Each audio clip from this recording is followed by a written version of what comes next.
How's it going, YouTube? Coming to you today with another video, and today, guys, the brand new is going to be the meta tier list post Phni. Now, Phni is going to be a really interesting set as we're getting a lot of very cool new cards, but at the end of the day, I know a lot of people are afraid of having another tier 0, tier 0.5 meta, but at the same time, I don't really think that that's what we're going into. I don't really know if the new Snake Eye cards are like that crazy. I think they're good. I'll be making a different video about how to actually just beat that deck. So if you really want to see that video, definitely let me know down below in the comment section. I'm excited to post it. At the same time, I really don't think that deck is like that crazy. Like, it's good and it has a lot of really good ways to push through a board, and like Bonfire is solid, so you can have the Populace, but there's going to be other options and other things that you can do around that format. So don't really worry too much about that. You got to understand too, like, you should really read through a lot of the cards in Phni because we're getting a lot. This set is going to be changing quite a lot. But just to kind of start things off here, we do have the new Maze set coming up, which is going to put Labyrinth up in tier 1 with rollback. The other thing that I want to say is that rollback is going to be really crazy for Labyrinth, but I also talked about this with quite a few people. If you don't see the rollback in your opening 5, it's also not like super wild, because you can't set the card unless you're playing like the Ariana, and then that card can like pop it, which is like fine. But at the same time, like, if you don't see the rollback plus a furniture, you're not really doing a whole lot with it, which I think is fine. But it's just going to be like the Rescue Ace deck getting the wanted cards where you're getting increased consistency. I think that Labyrinth getting the rollback is going to be an increased grind game, which is fine, helps them play through a little bit more of different interruption. So I don't really think that it's going to make Labyrinth like the craziest deck you've ever seen. I think that rollback is even better in a lot of other decks, but at the same time, Labyrinth is still going to be really strong moving forward. The next deck here is going to be Fire King. Now, I'm just going to throw all these up here, to be honest. We have Fire King, we have the Rescue deck, and then we have the Snake Eye, wherever that's at. This is just going to be your meta for the most part, like top 4 decks. These are all going to be in the same deck, or they're going to be like 2 of just one of these engines in a deck. So it's going to be some kind of variation of the 3 that you'll play against. Some people are playing like just pure of the Snake Eye build with like Diabell Star cards. But it's really hard to find a build right now that doesn't incorporate like any of these together, because they're just all such good synergy together, and just the fact that they're all fire is really good too. So this is essentially what we're looking at moving forward, but there's still a lot of other options in 1.5 that you'll see that I think are going to be really good contenders. So don't really let this scare you as being like, oh, this is going to be it. This is the format that's going to be really tough to play in. I think that it'll be fine. So up next here is going to be Tier. Tier got, I believe, 2 places in the HDK, and then it won the German Open. The deck itself is really strong. I still think that it's more like tier 2. It could be like 1.5, but I think it's more tier 2. The deck itself has a lot of issues in itself now, but it doesn't make it necessarily bad. It also has a pretty decent matchup into quite a few of these, especially the fact of like main decking Super Poly, which is still really solid. I'd put a little bit more respect on a lot of the different decks that we have at the moment, though. It is really nice to know that Tier can abuse cards like rollback too. But it's still moving forward into the next format. I would definitely say it's more of like a tier 2 pick. Still not a bad one, though. Wouldn't play the Infernoble deck. I don't think that it's very good. I've seen a lot of people try to do like different things with it already, but at the same time, it's not really going to do what it did, right? And like, the Isolde hit hurt a lot more than I think people let on. Because before, people were like, oh, we don't really need the Isolde to go off for us to like go crazy, but without it, it's not like that Isolde is just like eating hand traps anymore, right? So it's a little tough. The next one here is going to be Cash. It's going to be 1.5. Cash is a really strong deck. You can play a lot of hand traps in it. This deck is going to be an absolute menace, main decking things like D-Shifter, having Birth. It's really cool too. I heard someone talking about this the other day with the fact that, you know, like Fire King Island is mandatory, so then you have your Birth that can go off when the Fire King Island goes off. The next thing here is going to be Voiceless Voice. I think this is going to be tier 2. I don't really know if it's going to be like spectacular. It's going to be a solid deck. Like, if you've read the new Saphira card, that card's kind of crazy. But this is a deck that you can actually drop Lancia against, and it's going to be a rough time. The deck itself has a couple issues. If you like Ash Saphir effect too, it's also very good. Just a couple things to note with this matchup. I don't really necessarily think that it's going to be like the craziest deck, but maybe we'll see some new cards that'll really help. I don't really think anything in general ritual-wise has been really great in the game outside of like Drytron. So it's really hard to find a really good ritual deck just because of the amount of resources you have to use. So maybe we'll see some good surprises out of Voiceless Voice, but at the same time, I don't really think that it's going to be like super crazy. Now, the next one might surprise you. I really don't like the engine of Centurion. I think the engine of Centurion is pretty bad. I almost want to throw it in 1.5 though. I'm gonna say like either 1.5, like bottom of 1.5, or like top of tier 2. I kind of respect this deck a little bit more right now.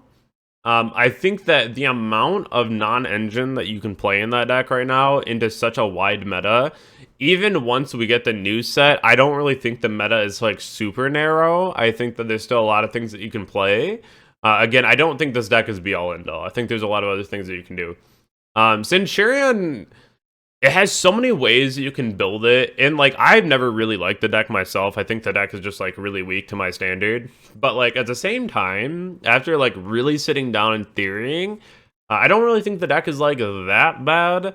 I think that the Third Desires really did give this deck a little bit more, very reminiscent of like Sword Soul, but like this deck definitely needs like more than one card in their hand, because if you like top deck a stand up, it's not doing a whole lot, but if you can like Desires into a stand up, pretty good. So I think this deck has a lot of opportunity in this format. We already saw it get first and second at the last Columbus regional, and we still see it like popping up here and there. Moving forward though into such a format where hand traps are gonna be really necessary, I think this has a really good chance. Branded, I'm gonna put this in Rogue. Branded is not that good. You could put it in like tier 2, I guess. But nothing's really changed for Branded. It's not any different. It could get a little bit better because there's not a whole lot of bitch trolls in the format at the moment, but I don't really think that summoning a Luber is the play. You're going to see a lot of other decks reach 1.5 and 2 before I'd even put Branded up here. I just don't really think the deck is like that strong. It doesn't really do anything different from what it has done. The only thing that I'll say that Branded can do really well right now is counter Cash, because summoning Sanctifier against Cash is brutal. So definitely something to think about. Still at the same time, I don't really think that Branded is going to be a really popular pick. I don't think that we'll see a lot of it. If we do see anything like Branded related, it's going to be like the Bistral Runic deck, and that's going to be tier 2. I still think this deck was like only really good for the one event, and it's still like extremely complicated to play. So if you're not really knowledgeable about playing the deck, it's gonna be really hard to like pick it up and play it. And to me, I have to push that down on my tier list, because if a deck isn't just like you get the deck and the deck can just carry you, I think that the power level of the deck is like way lower. It's like playing Striker, right? Like if I hand somebody who doesn't know how to play Striker the deck, they're probably not going to do that well. It's because you have to have such like an innate understanding of the deck. And I feel like if you have to play every single card perfectly, that it's not really that strong. It has to be like a really good pilot to play the deck. The next one here is going to be Fluanderies. Looking into the meta, honestly, I don't think this is like that good. It'd probably be like top of tier 2. You could put it in like 1.5, but I just think that there's going to be a lot of really bad situations playing Flu right now. And even if you play Flu, like you have a pretty decent like Cash matchup, but I still feel like if anyone's playing a Shifter deck right now, it's probably going to be Cash, just because a lot of the bodies in that deck are huge. And then even if you get hit with multiple hand traps, you can still push for a lot of damage. And it's just one thing that like all the bodies do something too, right? So a lot of the extra decks are not set up for like a unicorn effect, which maybe we see that in preparation for future events because everyone knows we're going to be seeing a lot of Cash. But at the same time, I do think that Cash is a much better option, and I would put Flu a little lower. The other thing too is like Runic Stun. I just wouldn't play this. There's a huge hit to Floodgates, and then B, Runic Stun is kind of cringe. Let's be real.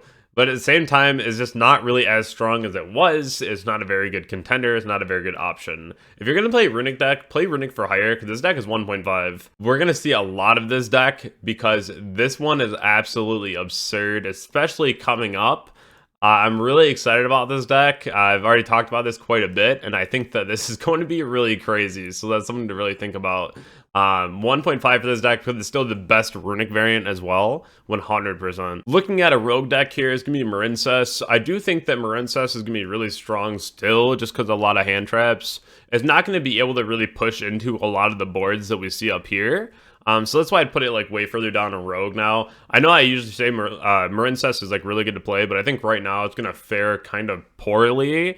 It's still really good, the fact that you play a lot of hand traps, but I think that Marincess is just going to have a really hard time into this meta. It's still like a solid pick, but not one that I would necessarily love to be playing. The other one, top of tier 2, is going to be Ricka. With the new Aroma cards, the deck can do well, and you can get a lot of searches, but this deck is really prone to getting hit by hand traps. I played against this several times, and I'm not super impressed with the deck. Usually the count for the deck is pretty high too.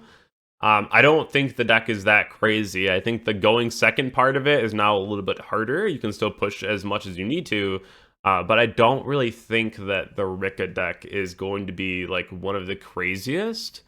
I'd almost even want to try out maybe like Voiceless before Ricka. It's still going to be one of those things where you have to have a really good pilot. Even I really like playing the Ricka deck, but I don't know if this is it. People are already main decking Droll for a lot of the different matchups we're going to be seeing, or it's in everyone's sideboard again. And this deck is very heavily relying on adding right now. And if they get Drolled, give me GG's. And I feel the same thing with like Manium. Like these two are just like going to be 100%. You get Drolled, it's going to be rough. So I'll keep these two together. Manium, I don't really think is that strong. I think there's just so many other options you could play right now. Tier 2, because you can still just auto die to this deck sometimes if you don't open up an interruption, right? But I just don't think that it's as good as it could be. There's so many other decks that I'd play before these right now, and that's why I move them a little bit lower in my tier list. Rogue, Plunder. I don't think that it's like a bad option. It's really budget too. It's fun to play for sure. A lot of good attributes in the graveyard this format, and if you do go first with it, you can at least summon a Dweller, which is pretty nice. Dweller's pretty good this format, so something to think about. Probably wouldn't play Earth Machine. I will put Tri-Brigade at like tier 2 if you're playing it with the Fire King cards. The Tri-Fire King deck actually saw some results lately, which is really exciting. I think he got third at the German Open. I could be wrong. It's either the HGK or the German Open. He got third, which is really exciting because the deck itself is really strong. But even I played it for a little while. I think that if you're going to be playing an engine like Tri-Brigade, it means that you're not playing these engines in your Fire King deck, and you're probably just going to be a little bit behind some of the other decks that are already going to be overperforming because they're playing the better engines, right? So you could play the Tri cards, but it's just not as strong as the other ones. Pearly is kind of just like not been anywhere. We've been seeing quite a few results and no Pearly. I not a huge fan of Pearly. I've never liked Pearly. I've never played Pearly. Like at an event, I played it online just to like see what it could do, right? But like, I don't think this deck is that good. It would just be in tier 2 for me. I don't know. I don't think that deck's very good. There's so many things that you could do instead of Pearly. Dragon gets pushed to Rogue because there's a lot more fires in the graveyard, less things that you can do with the deck. I think that Brandy Chimera is still in Rogue. It's not that good. I probably wouldn't play Striker. I probably wouldn't play VS. VS could be in Rogue. VS is fine in Rogue. Just because you can play things like Shifter. Wouldn't play this deck for sure. This deck, I was coping on this deck for so long. I was like, Phantom Knights is it, but like, it's not it. It was never it. Orcus variants is just gonna be in Rogue. I think that the Orcus cards aren't as good, and it's kind of crazy because like playing a Harp was the craziest card, right? Like we were all so done with Harp when it got banned, and then now we're just kind of like, doesn't really do that much, you know, like a little unfortunate.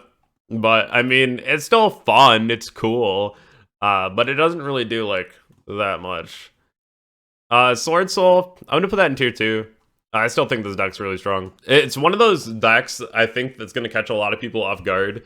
But we've actually been seeing a huge uptick in people playing this deck, which I think is very cool. I think it's very, very cool. Talking about Dark World, you could. I wouldn't play it. You could, but I would not. I would not. So we've been seeing an idea for playing like a Horus pile. It was a list that did well. I don't remember when. It was like recently. And the idea behind it was like it's just Horus control with a bunch of hand traps and whatnot. I'm just gonna place it in Rogue because I've been seeing it like here and there. It's actually kind of cool. But like I don't really know how well that's gonna keep doing. But just know this is a thing. Like it's starting to be a thing. Like as just like people are playing like Cashier control with Birth. It's kind of like the same thing but with King Sark, right? And which is pretty cool. But at the same time, we'll see. I like the idea of it though, so I decided to include it. Volcanic. Like you could put it in Rogue, like it's fine, but like if I'm looking at all of this, I'm not playing Volcanic. Like if there's this many options for me post Phni, I'm not playing Volcanic. I would actually put Unchained in tier 2. I've been seeing it do well. People are playing quite a few different options in the deck now, and we're starting to see a lot of innovation, which I think is really important. So I do think that if you do want to play Unchained, that just know there's a glimmer of hope. There's a glimmer of hope. The deck is starting to do a little bit better. A lot of people are starting to figure out like a lot of the different builds that you can play, which is pretty cool. It's pretty cool, honestly. Then we have sprite variants. This is more so Melfi sprite because we already talked about the other sprite-ish decks, right? Melfi sprite, just Rogue, and then VW just wouldn't play, and the Adventure Synchron deck I wouldn't play. So definitely an interesting format that we're going to be going into. This is how I view it, though. So if you guys would change anything, definitely let me know down below in the comment section.